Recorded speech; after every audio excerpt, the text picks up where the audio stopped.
Welcome back to the Students for Liberty Conference. Now, most of you students consider yourselves libertarians. Why not Republicans? Is it because the Republicans want to go to war, or because they want to police what you can put in your body, or ban gay marriage? All right, well, Ann Colter says we're out to lunch in objecting to those things. We are? Let's do one at a time. Okay, war. Real war, yeah. Real Iraq. war. It was good we went into Iraq? I'm for Iraq against Afghanistan, but to explain that in a way that I think libertarians should appreciate, there's one thing the federal government should be doing, well, maybe two: regulate interstate commerce and protect us from enemies.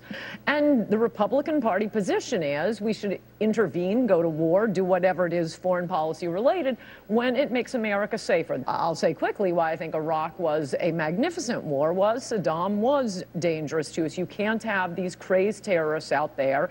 It isn't 12 people by themselves who are flying planes organizing that terrorist attack. They're being funded. But they weren't from Iraq.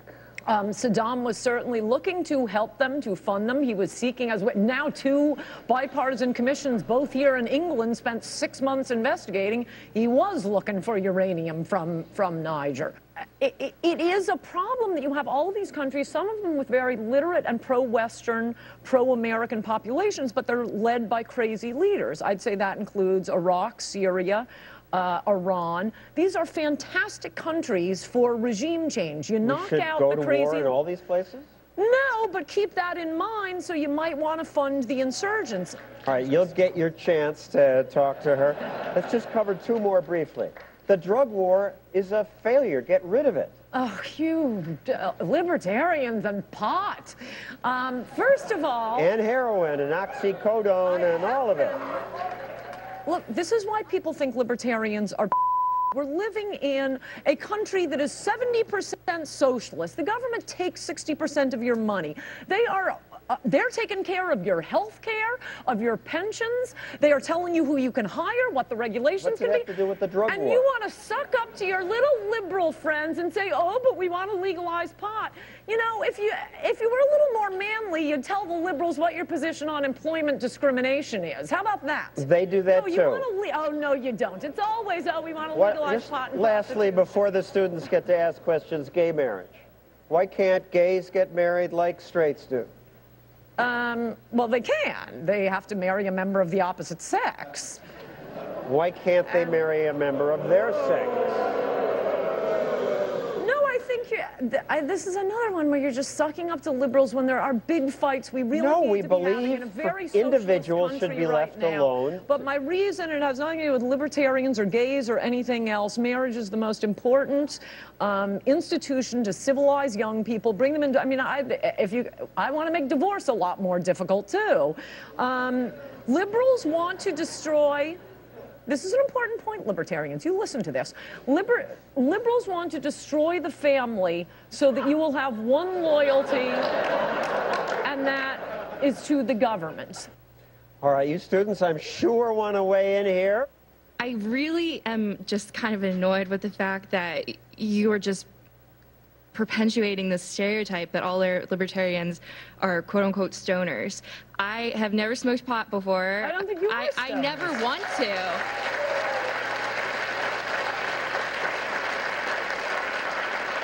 I never want to try, in all honesty. The drugs that are illegal, I don't want to try any of them. I don't think any of you are stoners. You're nerds. He asked me about pot legalization. My question is, how is it any of your business what I choose to put in my body if I'm not affecting anyone else?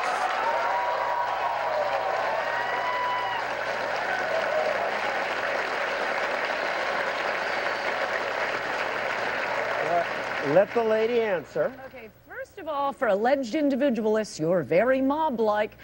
Second of all, it is my business. It is my business. But the question is, why is it your business? When we are living in a welfare state.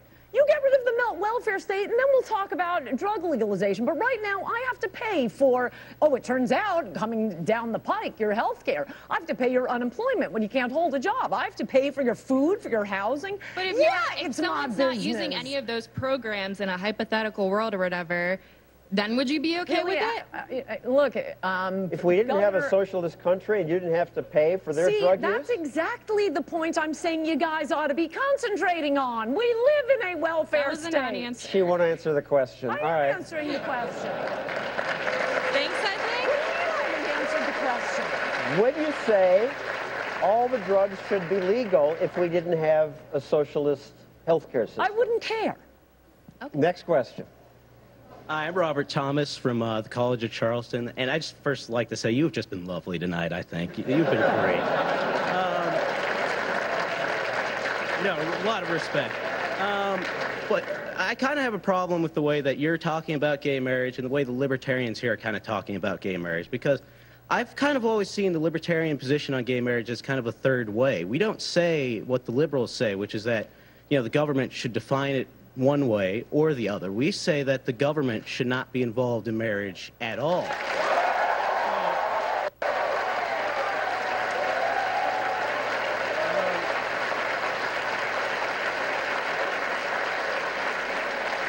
My question is, what is wrong with that third way position that Ron Paul has advocated? Well, again, we're way past that point. I think it would be very hard to achieve in any event, but the government issues divorce decrees, it issues alimony orders, it issues child support, child custody. We're beyond the point of saying, I just think government shouldn't be involved. They are involved. Okay, next. Thank you. Hi, I'm Irina Ruby from Drexel University, and I just wanted to ask, what gives you the idea that people who are in a third party, specifically because they won't compromise their beliefs, would hold an opinion just to suck up to a bigger party? Because I think there are much bigger issues. If you are a genuine libertarian, there's an awful lot to be privatizing right now. I mean, why do we have an education department out of Washington, D.C.? When Ronald Reagan ran for office, why do we have a commerce department? Why do we have agricultural subsidies? We are living in a nation that's 70% socialist. There are serious issues where we can really use free marketeers.